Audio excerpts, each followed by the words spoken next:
Após o funeral do marido, os sogros se mudaram para a casa da esposa, alegando que agora tudo era deles e a expulsaram. Olá! Seja bem-vindo! Curta, se inscreva e ative as notificações. A vida de Juliana Barroso foi virada de cabeça para baixo não uma, mas duas vezes. Tudo começou na pequena cidade suburbana onde ela nasceu, filha de Lauro e Joana Barroso, um casal amoroso. Lauro era jornalista e Joana, enfermeira. A família não tinha grandes riquezas, mas eram felizes e levavam uma vida normal até Juliana completar 14 anos. Naquela época, tudo mudou. Era uma noite chuvosa de sexta-feira quando seus pais estavam voltando de uma festa. Juliana estava em casa com sua avó, assistindo a um desenho animado qualquer, quando o telefone tocou. Ela jamais esqueceria o calafrio que sentiu ao ouvir sua avó chorando baixinho na cozinha. Os dias seguintes passaram como um borrão. Foi quando souberam que sua mãe havia morrido instantaneamente no acidente. O pai de Juliana sobreviveu, mas por muito pouco. Quando finalmente ela pôde vê-lo no hospital, ele era apenas uma sombra do homem que conhecia. Suas pernas estavam esmagadas, e o médico disse que ele jamais voltaria a andar. Juliana, ele sussurrou, estendendo a mão trêmula para ela. Sinto muito, querida, sinto muito. Juliana não entendia por que ele se desculpava, já que o acidente não fora culpa dele. Um motorista bêbado havia colidido com o carro de seus pais. No entanto, com o passar dos anos, ela começou a perceber que ele se desculpava pela vida que agora teriam, pelas dificuldades que enfrentariam, pela mãe que perderam e pelo pai que ele achava que não poderia mais ser. Mas Lauro Barroso era mais forte do que imaginava. Após sair do hospital e se adaptar à cadeira de rodas, ele se jogou no trabalho. Sempre foi um escritor talentoso, e agora colocava toda a sua energia no trabalho como editor do principal jornal da cidade. Na adolescência de Juliana, Lauro fez questão de que ela tivesse tudo o que precisava. Incentivou-a a participar de clubes, fazer amigos e ter uma vida normal. Contudo, Juliana preferia passar seu tempo com o pai. Eles assistiam juntos a filmes antigos, discutiam sobre livros, e ele ajudava com os deveres da escola. Quando chegou o momento de ir para a faculdade, Lauro insistiu para que ela estudasse fora. Você precisa alçar voo, garotinha, ele disse. Não se preocupe comigo, eu vou ficar bem. Juliana hesitou, mas sabia que ele estava certo, e assim partiu para a Universidade Estadual de Nova York para estudar contabilidade. Foi lá que conheceu Emma, sua futura melhor amiga. E foi por meio de Emma que conheceu Paulo, o primo dela. Paulo era gentil, engraçado, e não hesitou quando Juliana contou sobre a condição do pai.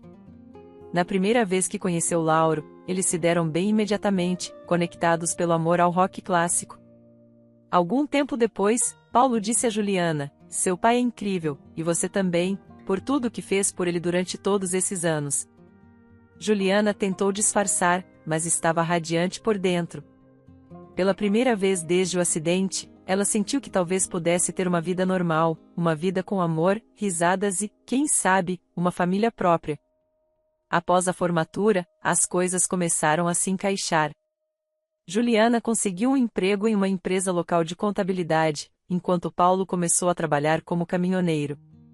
Eles namoraram por 4 anos antes de Paulo pedir Juliana em casamento numa noite fresca de outono, no parque onde tiveram o primeiro encontro.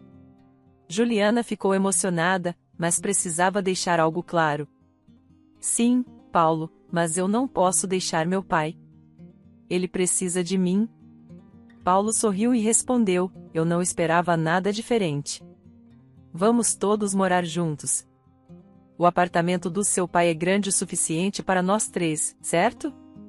O casamento foi pequeno, mas bonito. Lauro fez questão de, em sua cadeira de rodas, levar Juliana até o altar. Não havia um olho seco na cerimônia. Segurando a mão de Paulo, Juliana se sentiu como se estivesse vivendo um conto de fadas. Mas como em todo conto de fadas, os vilões também estavam presentes, e os dela vieram na forma de Márcia e Jéssica, sua sogra e cunhada. Desde o primeiro momento em que conheceu Márcia e Jéssica, Juliana percebeu que não era aprovada por elas. Então, seu pai é inválido? Márcia perguntou no primeiro encontro, franzindo o nariz como se sentisse um cheiro ruim. Ele é deficiente, corrigiu Juliana, tentando manter a calma. Mas ele trabalha como editor, que legal, Márcia respondeu, claramente desinteressada, antes de se virar para Paulo e perguntar: você tem certeza disso? Há tantas garotas boas, de boas famílias. Juliana sentiu o rosto esquentar de raiva e constrangimento, mas Paulo imediatamente a defendeu: mãe, Juliana é de uma boa família. A deficiência do pai dela não muda isso. Eu a amo, e isso é o que importa. Embora Márcia tenha se calado, Juliana ainda via desaprovação em seus olhos. Jéssica, por sua vez, seguia o exemplo da mãe, sendo igualmente fria. Após o casamento, Paulo cumpriu sua palavra e se mudou para o apartamento de Lauro. A vida seguiu uma rotina confortável. Juliana ia trabalhar enquanto Paulo ficava na estrada por dias a fio. Quando ele estava em casa, jantavam todos juntos. Porém, sempre que Márcia e Jéssica visitavam, a atmosfera mudava. Elas agiam como se fossem as donas da casa, mal reconhecendo a presença de Lauro. Certa vez, Juliana ouviu Márcia sussurrando para Jéssica: é uma pena. Paulo poderia ter se saído muito melhor. Agora ele está preso com essa garota e o pai aleijado dela. E se tiverem filhos? Dá para imaginar os genes? Furiosa, Juliana manteve o silêncio por causa de Paulo. Tentava preservar a paz, mas a situação ficava cada vez mais difícil. Uma noite, após uma visita especialmente tensa de Márcia e Jéssica, Juliana desabou em lágrimas. Paulo a encontrou chorando no quarto. Ei, ele disse, puxando-a para seus braços. O que aconteceu? Sua mãe e sua irmã, Juliana disse, entre soluços. Elas me odeiam. Acham que não sou boa o suficiente para você por causa do meu pai? O rosto de Paulo endureceu. Isso é ridículo. Você e seu pai são minha família agora. Se elas não conseguem aceitar isso, o problema é delas, não nós. As palavras de Paulo confortaram Juliana, mas ela não conseguia se livrar da sensação de que aquele era apenas o começo dos problemas com Márcia e Jéssica. Com o passar dos meses, o negócio de transporte de Paulo começou a crescer. Ele estava sempre na estrada, e Juliana sentia falta dele quando ele não estava em casa.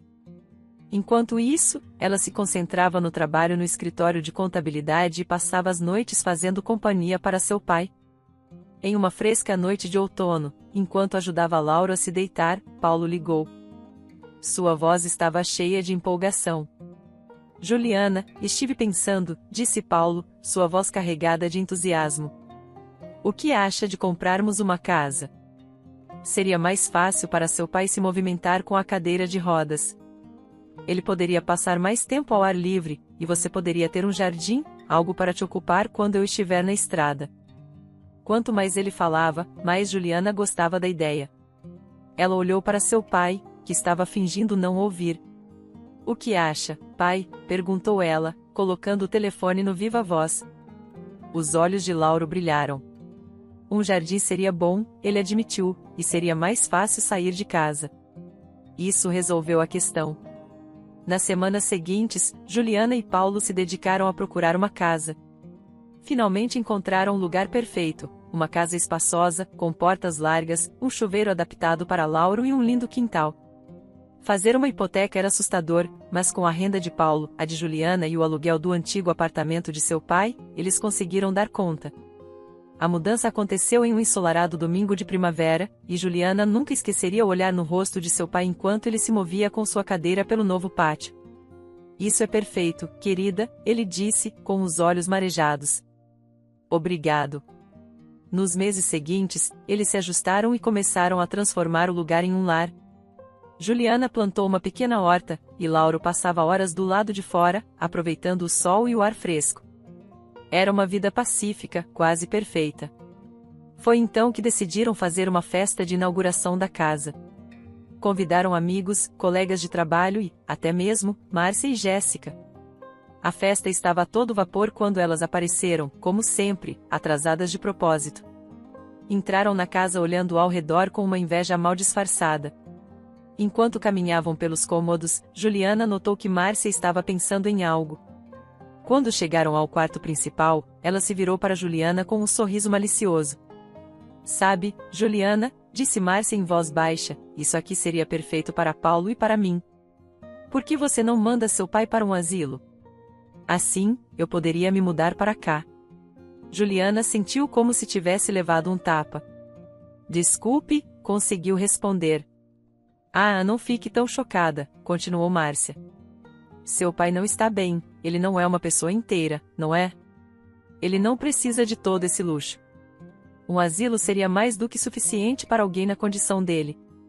Antes que Juliana pudesse responder, Márcia marchou até o pátio, onde Lauro estava conversando com alguns convidados.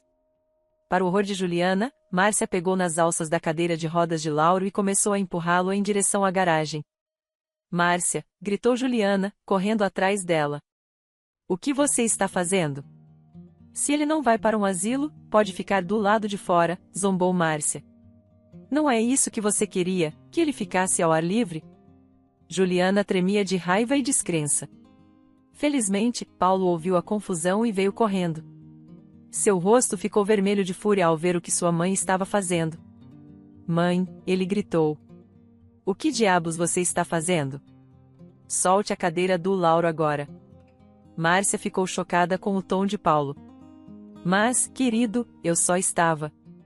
Eu não quero ouvir, Paulo a interrompeu. Você e Jéssica precisam ir embora agora. Depois que elas saíram, Paulo se desculpou repetidamente com Lauro e Juliana. Eu sinto muito, disse ele, com a voz embargada. Eu não tinha ideia de que ela faria isso.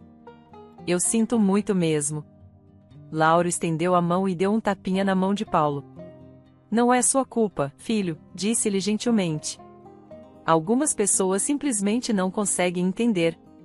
A vida voltou a um novo ritmo após aquele incidente. Márcia e Jéssica mantiveram distância, o que, para Juliana, era um alívio. Paulo focou em seu trabalho, aceitando mais rotas de longa distância para ajudar a pagar a nova casa.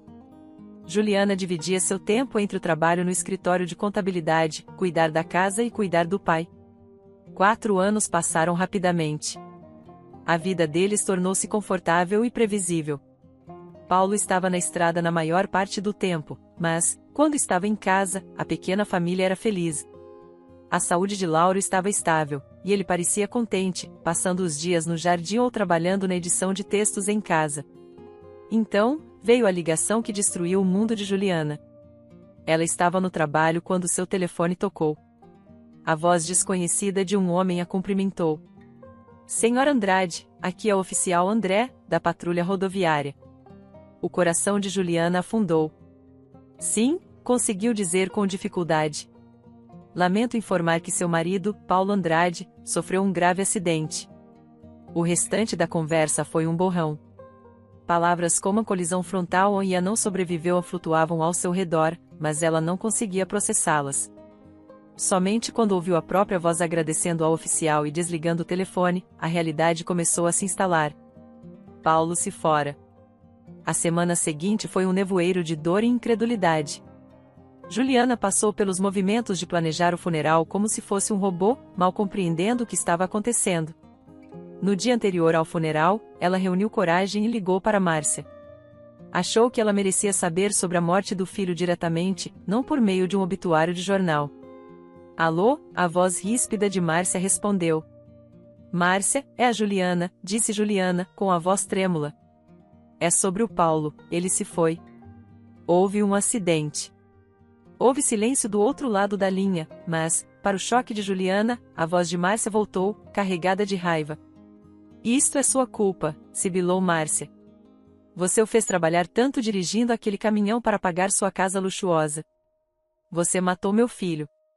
Juliana ficou atônita. Márcia, isso não é. Poupe suas palavras, interrompeu Márcia bruscamente. Espero que você dê a ele o melhor funeral que o dinheiro pode comprar, mas não espere um centavo de nós. Você fez sua cama, agora deite-se nela. A linha ficou muda. Juliana ficou ali, segurando o telefone, com lágrimas escorrendo pelo rosto. Como Márcia podia ser tão cruel? Como ela podia culpá-la por isso? No dia do funeral de Paulo, o céu estava cinza e chuvoso, refletindo perfeitamente o estado de espírito de Juliana. A igreja estava cheia.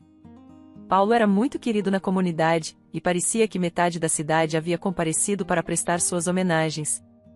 Após o serviço, enquanto as pessoas se aproximavam para oferecer suas condolências, Juliana notou que nem Márcia nem Jéssica estavam presentes. Elas nem se deram ao trabalho de aparecer no funeral do próprio filho e irmão. Lauro apertou a mão da filha. É a perda delas, querida. Nós somos uma família e vamos superar isso juntos. Quando chegaram em casa, algo parecia errado. As luzes estavam acesas, o que era estranho, pois Juliana tinha certeza de que havia desligado tudo antes de sair. Você deixou alguma luz acesa, pai? Perguntou ela, franzindo a testa. Lauro balançou a cabeça. Não, acho que não. Quando se aproximaram da porta, Juliana notou movimento dentro da casa. Seu coração começou a disparar. Estariam sendo roubados no dia do funeral de Paulo? Rapidamente ajudou o pai a sair do carro e acomodá-lo na cadeira de rodas, enquanto sua mente girava com pensamentos sobre ligar para a polícia. Mas, ao se aproximarem da porta da frente, Juliana ouviu vozes familiares. Um arrepio percorreu sua espinha quando reconheceu aquelas vozes. Empurrou a porta e encontrou Márcia e Jéssica na sala de estar, cercadas por caixas e móveis.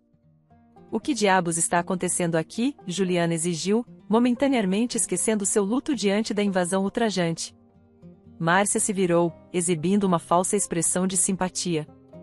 Oh, querida Juliana, estamos apenas te ajudando a empacotar. Afinal, você não pode mais manter esta casa agora que Paulo se foi. Juliana ficou sem palavras, chocada com o descaramento. Jéssica, com uma voz irritantemente doce, acrescentou: não se preocupe, você pode voltar para o apartamento do seu pai. É aconchegante. A raiva de Juliana crescia dentro dela. Saia, disse, com a voz baixa e perigosa. Saia da minha casa agora. Márcia teve a audácia de parecer ofendida. Esta casa agora é nossa. Todas as propriedades de Paulo são nossas, afinal, somos a família dele. De jeito nenhum, Juliana explodiu. Onde vocês estavam hoje, no funeral dele? Ah, é verdade, vocês nem se deram ao trabalho de aparecer. Márcia acenou desdenhosamente com a mão. Estávamos ocupadas fazendo arranjos. Agora, seja uma boa menina e comece a empacotar. Vamos nos encontrar com você amanhã. Juliana mal podia acreditar no que estava ouvindo. Essas mulheres não derramaram uma lágrima por Paulo, não compareceram ao seu funeral, e agora estavam tentando expulsá-la de sua própria casa. Vou ligar para a polícia, Juliana disse, pegando o telefone.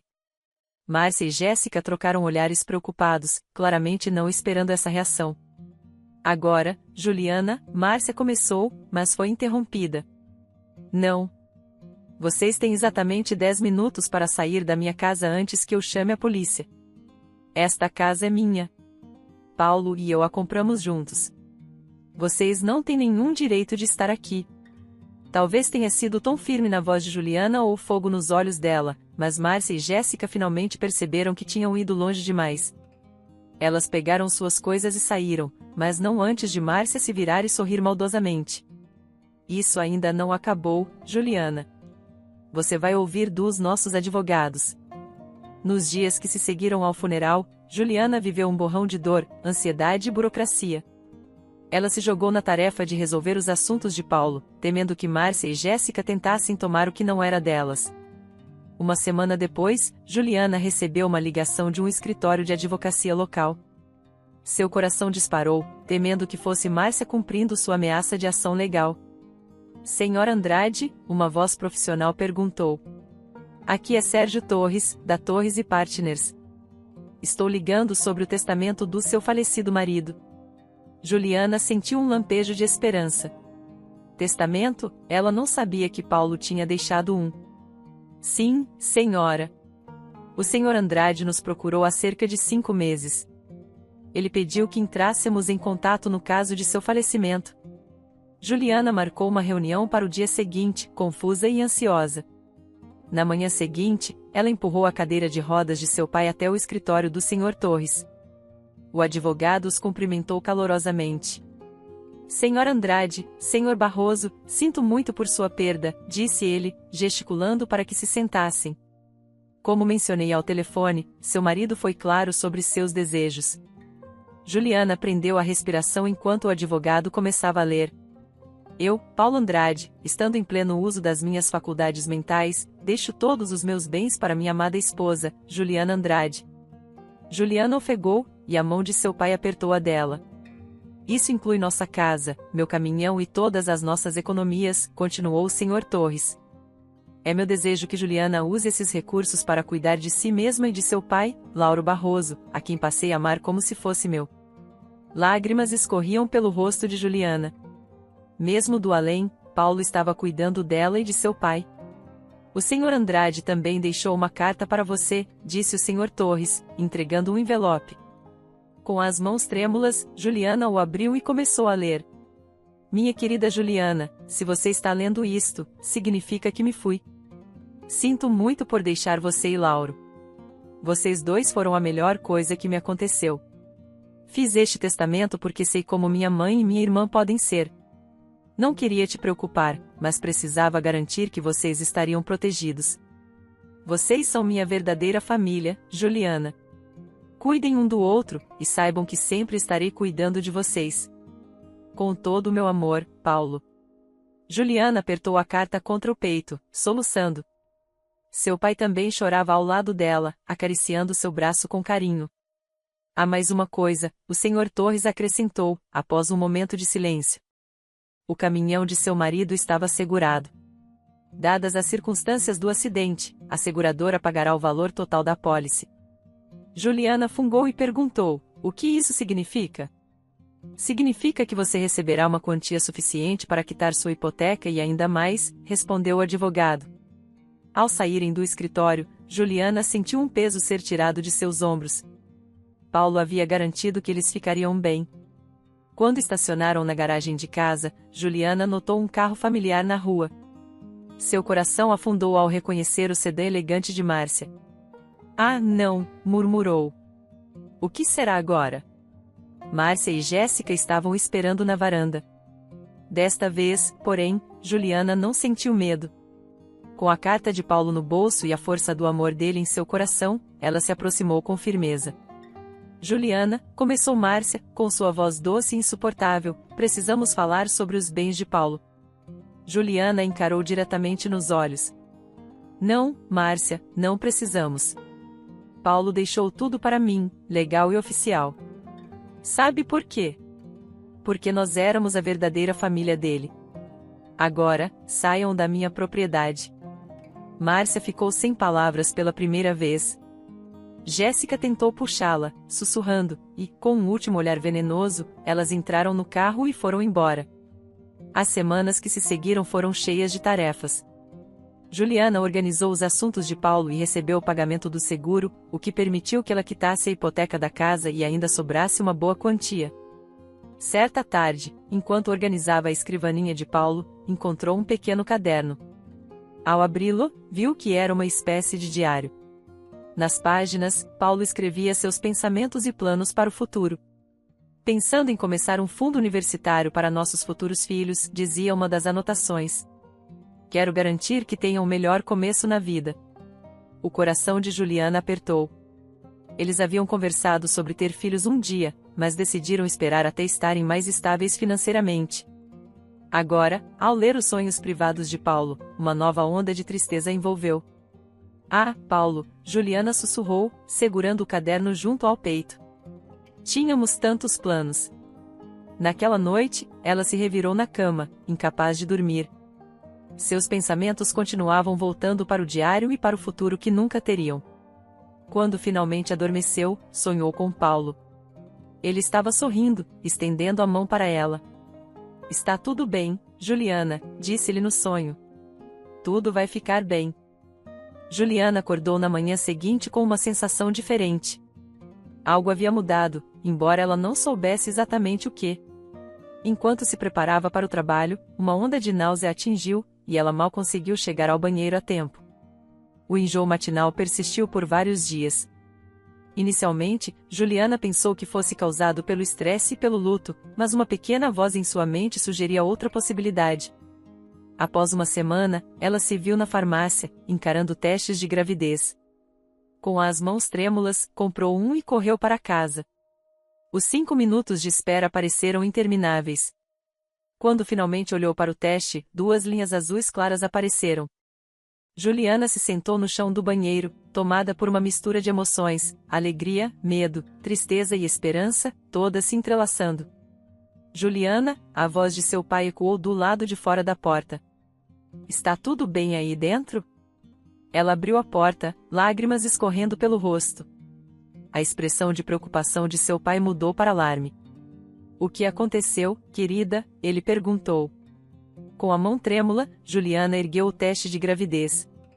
Estou grávida, pai. Ela caiu nos braços dele, chorando, enquanto ele abraçava e acariciava seu cabelo, como fazia quando ela era pequena. Está tudo bem, ele murmurou. Vai ficar tudo bem. Você não está sozinha, Juliana, e esse bebê é um presente, uma parte de Paulo que continuará viva. As palavras de seu pai a tocaram profundamente. Esse bebê era parte de Paulo, uma continuação do amor que eles compartilhavam. O medo lentamente deu lugar a uma determinação crescente. Você tem razão, disse Juliana, enxugando as lágrimas. Esse bebê é um presente, e vamos ficar bem. Seu pai sorriu, seus olhos brilhando de orgulho. Essa é minha garota. Agora, vamos te dar algo para comer. Você está comendo por 2 agora, afinal. Enquanto seguiam para a cozinha, Juliana sentiu uma nova sensação de esperança.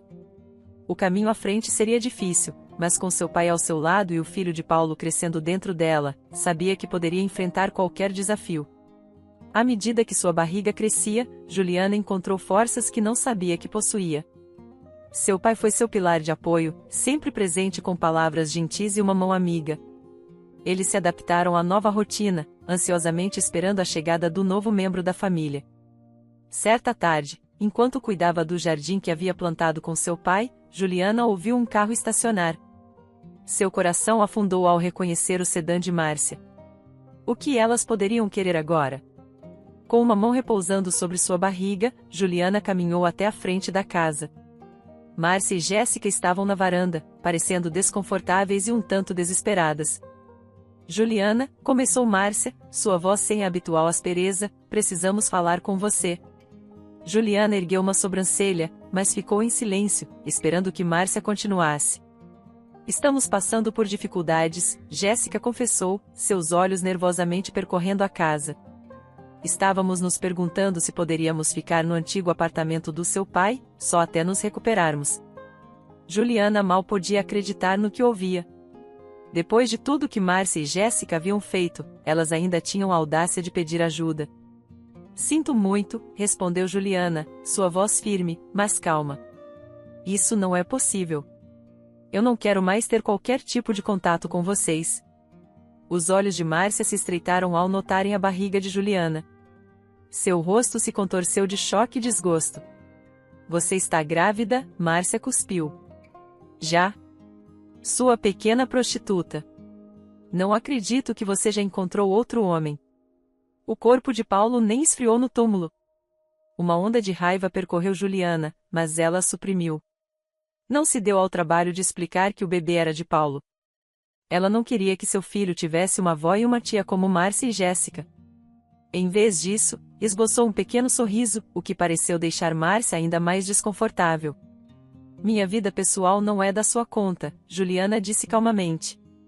Agora, acho que é hora de vocês irem embora. Márcia parecia prestes a dizer algo, mas algo na expressão de Juliana a impediu. Com um último olhar venenoso, ela agarrou o braço de Jéssica, e as duas foram embora. Juliana as observou se afastarem, sentindo uma onda de paz invadir seu coração. Ela havia defendido sua família, protegido o que era seu e mantido a paz. Enquanto o sol brilhava sobre o jardim que ela e seu pai haviam plantado, Juliana sentiu que, apesar de tudo, o futuro seria brilhante para ela e seu filho.